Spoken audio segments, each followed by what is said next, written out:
Hello friends, good morning. Welcome back to my channel. আশা করি সবাই অনেক ভালো আছো। আমিও তোমাদের আশীর্বাদ এবং ভালোবাসায় অনেকটাই এখন ভালো আছি। কে কে ব্লগের নতুন একটি ব্লগে সবাইকে অনেক অনেক ভালোবাসা। তো আজকে রবিবারের সকাল থেকেই ব্লগটা এখন শুরু করছি। আর এই যে মন্দিরটা দেখছো, এটা আমার ঘরের সামনেই আগের দিকে কালী মন্দির। আর ওপরে এই যে মা ভবতারিণী বলে লেখা আছে, দিয়ে শিব ঠাকুর বসানো আছে। তো দোকানে গিয়েছিলাম, ভাবলাম যে এই মন্দিরটা ফটো তোমাদেরকে শেয়ার করি।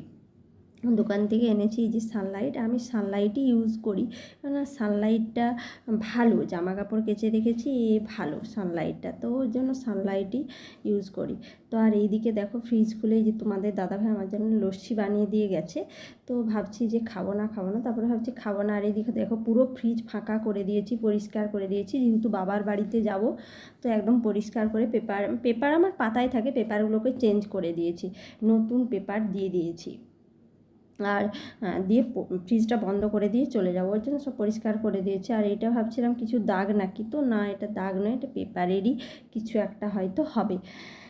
তো আর এইদিকে আমার সকালের বরাবরের যা রুটিন, তা শরীর অসুস্থ হয় কিছুদিন, রুটিন মাফিক খাওয়া দাওয়া করতে পারিনি। এরপর এখন এই যে ছাতুর শরবত নিয়ে বসে গেছি, ছাতুর শরবত খাবো। তো হ্যাঁ, আজকের টাইটেল আর থাম্বনেইল দেখে তোমরা বুঝেই গেছো যে আমি আমার একটা জীবনের একটা খুব ভয়ঙ্কর ঘটনা তোমাদের সাথে শেয়ার করব আজকে। তো সালটা ছিল 2017 সাল। তো আমি আমার এক নিকট রিলেটিভ সঙ্গে উড়িষ্যার ভুবনেশ্বরের এমসে, তোমরা নাম শুনে থাকবে। তো ওখানে একটা অপারেশনের জন্য, আমার নয়, মানে আমারই রিলেটিভ, তো তাকে নিয়ে আমিও গিয়েছিলাম, আমার সাথে আরও একজন গিয়েছিল। তো আর যার অপারেশন হবে তিনিও গিয়েছিলেন।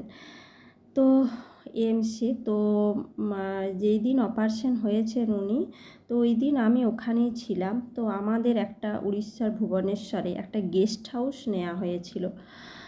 ঘটনাটা বলি বন্ধুরা, যেহেতু তোমাদের এই ব্লগটা আমি খুলেছি অ্যাকচুয়ালি তোমাদের সাথে আমার জীবনের সমস্ত রকম ঘটনা সব শেয়ার করব, তাই এই ঘটনাটা আজকে আমি তোমাদের সাথে শেয়ার করছি। তো ওনার অপারেশন হয়ে গিয়েছিলো, তারপরের দিন আমাদের যে গেস্ট হাউস নেওয়া ছিল, তো ওই গেস্ট হাউসে আমি যেহেতু সারা রাত ওই সেই ছিলাম, তো গেস্ট হাউসে আমি ঘুমাবো বলে সকালবেলায় অটো ধরতে গিয়েছিলাম। তো আমি অটো ধরতে গিয়ে রাস্তায় অটোওয়ালাকে বলছিলাম যে আমি 100 টাকা দেবো, যেহেতু আমি আসার সময় 100 টাকা দিয়ে এসেছি। তো ওনারা বলছিল 200, 250, 300 এরকম যা ইচ্ছা বলছিল। তো অনেকক্ষণ ধরে বার্গেনিং করার পরে কিছুতেই তখন অনেকটা লেট হয়ে গেছে, প্রায় 1 ঘন্টা হয়ে গেছে, কিন্তু আমাকে কেউ যে ফলো করছে পেছন থেকে, সেটা বন্ধুরা আমি একদম ভাবতে পারিনি। তো যখন 1 ঘন্টা হয়ে গেছে, তখন আমাকে প্রচণ্ড, আর ওই সময় গরমকাল ছিল, তখন আমাকে প্রচণ্ড তেষ্টা পেয়েছে। তখন আমি ভাবলাম যে না থাক, আর যাব না, আমি বরং ওই নার্সিংহোমে, এই হসপিটালেই ঘুরে যাই। তো এই জন্য আমি আবার যিনার অপারেশন হয়েছিল ওনাকে ফোন করে যে আমি আবার ঘুরে যাচ্ছি। তো উনি বললেন যে ঠিক আছে, তাহলে ঘুরে চলে আয়। তো আমি ঘুরে চলে এসেছি। এসে হসপিটালের যে ক্যান্টিন আছে, তোমরা হয় কেউ যদি যেয়ে থাকো ভুবনেশ্বরে এমসে, তো ওখানে গেলেই তোমরা বুঝতে পারবে, ওখানের একটা হসপিটালের নিজস্ব ক্যান্টিন আছে। তো ওই ক্যান্টিনে আমি খাওয়া দাওয়া গেলাম খেতে। তো আমি বললাম যে যেহেতু আমি বাঙালি, অতটাও থরলি হিন্দি বলতে পারি না, তো আমি বলছিলাম যে আমাকে একটা কোল্ড ড্রিঙ্কস দাও। তো এইটা বলছিলাম, তখন পাশ থেকে একজন ইয়াং ছেলে, খুব সুন্দর দেখতে বন্ধুরা, তো ওই ছেলেটা এসে বলছে তোমার বাড়ি কোথায়? আমি তখন বললাম যে মেদিনীপুর। তখন ওই ছেলেটা বলছে যে মেদিনীপুরে তো আমারও বাড়ি। আমি বললাম যে ও আচ্ছা আচ্ছা, না কোথায় যাবে? এতক্ষণ ধরে যে অটো খুঁজতেছিলে, আমি তখনও বুঝতে পারিনি। আমি বললাম যে আমাদের এখানে এরকম একটা গেস্ট হাউস নেওয়া আছে, তো ওই গেস্ট হাউসে যাব। তখন উনি বলছেন, ও ওই গেস্ট হাউসে তো আমাদেরও রুম নেওয়া আছে, আমরাও তো যাব, তাহলে তুমি যদি যাবে তাহলে চলো। তো আমি বললাম ওনারাকে যে আপনাদের ওই গেস্ট হাউস নেওয়া আছে? বলছে হ্যাঁ। আমি তখন ওনারাকে জিজ্ঞাসা করলাম যে আপনাদের এখানে কে পেশেন্ট আছে? তো ওনারা বলছে যে আমার বাবা ভর্তি আছে। তো আমি অতটা বুঝতে পারিনি। তখন আমি বললাম যে ঠিক আছে, তাহলে আপনাদেরই, ওদের আসলে মারুতি গাড়ি ছিল নিজেদের, 4 চাকার ছিল। তো দিয়ে আমি বললাম যে তাহলে চলো তোমাদেরই গাড়িতে যাব। তো উনি তখন আরেকটা ছেলেকে দেখছি ইশারা করছে। তখন আমার মনের মধ্যে বন্ধুরা হালকা একটু সন্দেহ তখনও আসেনি বন্ধুরা। তারপরে আমার হঠাৎ মনে পড়েছে যে আমি যখন হসপিটালে ঢুকি আর কি, তখন ওই যে বললাম না যে আমি যার অপারেশন তাকে ফোন করে দিয়েছি, ওইটাই আমাকে ভগবান বাঁচিয়ে দিয়েছে, যে ফোন করে দিয়েছি যে আমি আর যাব না, আমি অটো পাইনি, ঘুরে চলে আসছি। তো তখন আমি বললাম যে না, আমি তো বাড়িতে ফোন করে দিয়েছি, না আমি যাব না। তখন ওই ছেলেটা আরেকজন ছেলেকে বলছে যে ইশারা করছে। তখন আমার মনের মধ্যে একটু সন্দেহ, তো আমাকে সন্দেহ হয়েছে এবং আমাকে বলছে যে যাবে না? আমি বলছি যে না না, যাব না। বলছে ও আচ্ছা আচ্ছা। যখন এরকম বলেছি তখন ওরা কয়েকজন গ্যাং দেখছি, মানে ওরা নিজেরা কথা বলছে আর আলোচনা হচ্ছে। তখন আমার মাথার মধ্যে পুরো মানে হয়ে গেছে, গেঁথে গেছে যে এরা গ্যাং। তো আমি সঙ্গে সঙ্গে হসপিটালে যারা সিকিউরিটি ছিল ওরাকে ছুটে যেয়ে বললাম যে এরকম ওখানে কিছু খারাপ লোক আসছে। ওনারা সঙ্গে সঙ্গে ছুটে গেছে। তখন দেখছে না বন্ধুরা, কেউ নেই। মানে আমি একা একা বন্ধুরা দিল্লি ট্রেনে গেছি পড়াশুনোর জন্য। পরে তোমরাকে সবই শেয়ার করব। রাত 2:30টার সময় আম্বালা ক্যান্টনমেন্টে, যেহেতু আমি হরিয়ানা থেকে বিএড করেছিলাম, তো সেই সবও ঘটনা তোমাদের সাথে একদিন আমি শেয়ার করব বন্ধুরা। তো আমি অনেক দূরে দূরে বাইরে বাইরে একাই গিয়েছি। তো এরকম ঘটনায় যে পড়ব আমি কোনো দিন স্বপ্নেও ভাবিনি বন্ধুরা। মানে আর একটুর জন্য ভগবান আমাকে রক্ষা করে দিয়েছে, না হলে যে কী বিপদ হতো তার কোনো ঠিক ঠিকানা থাকতো না।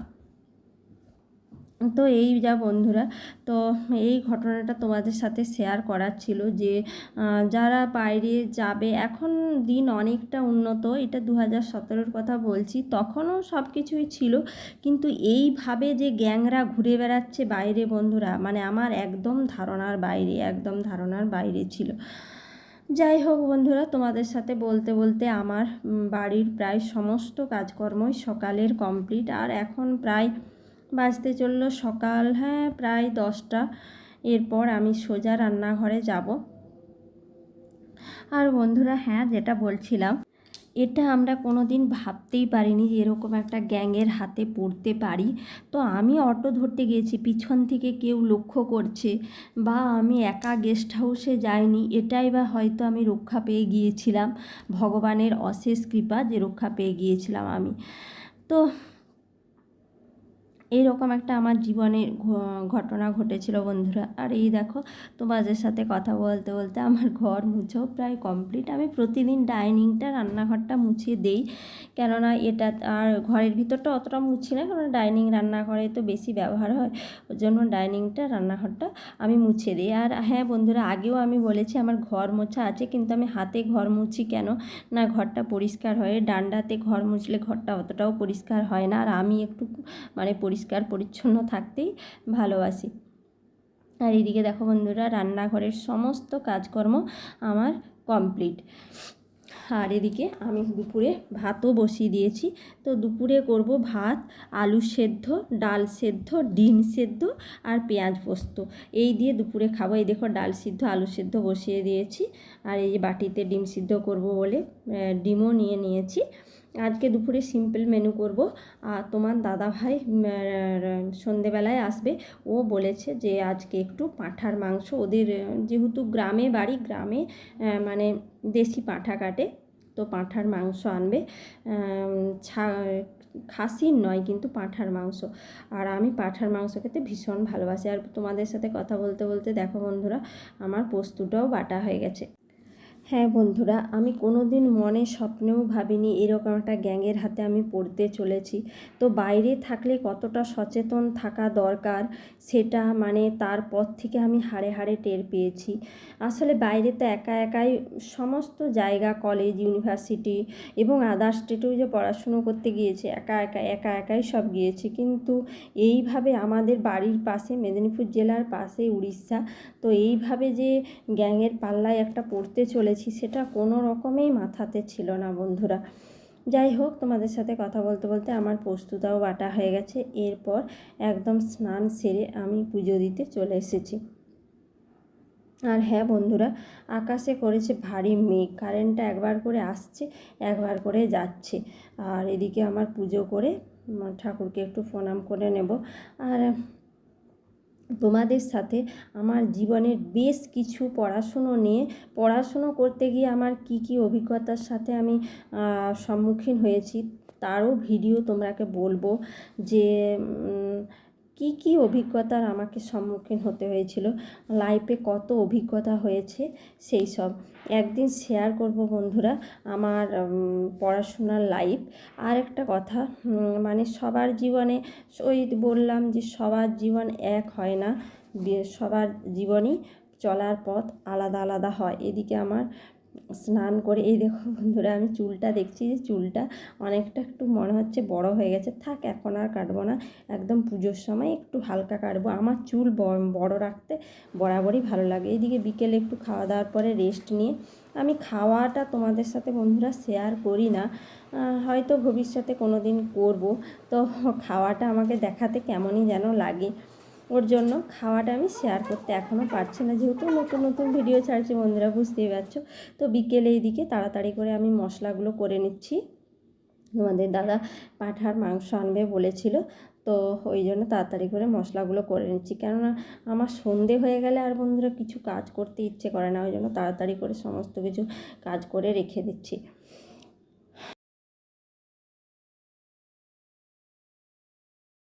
আর এই দেখো বন্ধুরা, তোমাদের দাদা প্রায় এখানে 600 থেকে 700 গ্রাম মতো পাঁঠার মাংস আছে, তো নিয়ে এসছে একদম টাটকা পাঁঠার মাংস।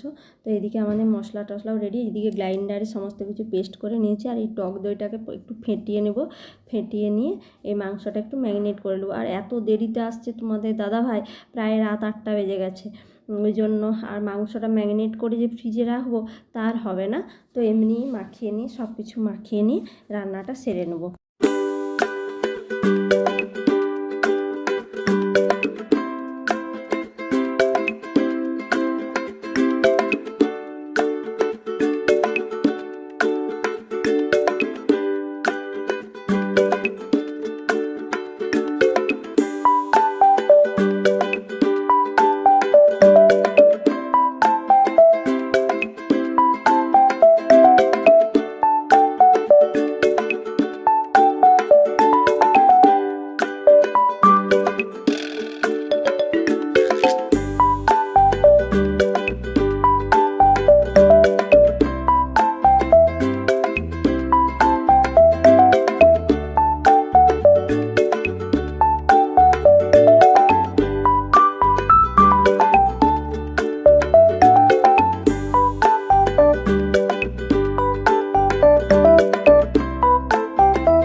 আর এদিকে দেখো বন্ধুরা, আমার যে মিক্সিতে যে আমি মশলাটা পেস্ট করে রেখেছিলাম, তো ওই মশলাটা দিয়ে দিচ্ছি। আর তোমাদের দাদাভাই সাইড থেকে বলে দিচ্ছে এইভাবে রান্না করো, কেননা পাঁঠার মাংস রান্না অতটাও আমি ঠিকঠাক জানি না, তো ওই জন্য বলে দিচ্ছে। আর বলছে যে আমি ক্যামেরার সামনে আসবো না, তুমি রান্না করো, তো বলে দিচ্ছি। আর এইদিকে একটা মশলার পেস্ট বানিয়ে রেখেছিলাম আমি, ওই হলুদ গুঁড়ো, জিরে গুঁড়ো, ধনে গুঁড়ো, কাশ্মীরি লঙ্কার গুঁড়ো, এইগুলো দিয়ে, তার একটা আমার ভাজা মশলা করা আছে, ওটা দিয়ে এই যে কষিয়ে নিচ্ছি। আর মাংসটা আমি অল্প তেলেই রান্না করবো। আর বলতে বলতে দেখো মশলা থেকে জল ছেড়েও গেছে।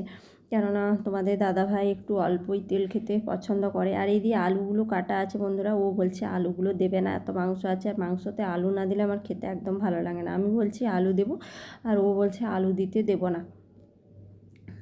তো এই হচ্ছে দুজনের মধ্যে। আর এদিকে আমার মাংসটা এই মশলাটা কষানো হয়ে গেছে। এরপর পাঁঠার মাংসটা দিয়ে দিলাম কড়াইতে। অনেকটা মাংস এনেছে বন্ধুরা, আমি বলছি আলু দেবো, ও বলছে দিতে দেবো না, এইরকম বলছে।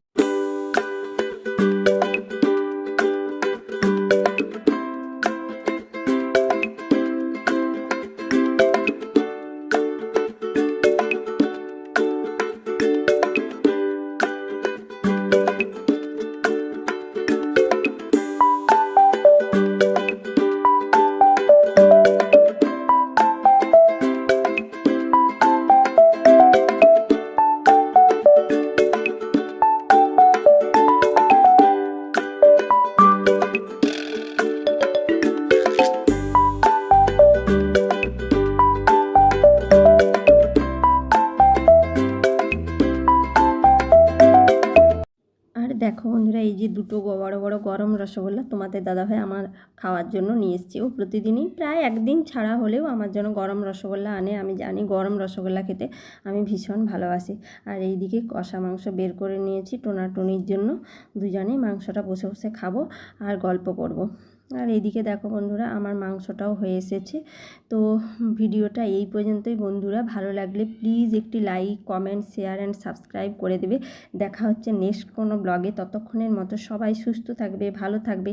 আর বন্ধুরা, মাংসের কালারটা কত সুন্দর এসেছে দেখো, খুব সুন্দর এসেছে। তো দেখা হচ্ছে নেক্সট কোনো ব্লগে।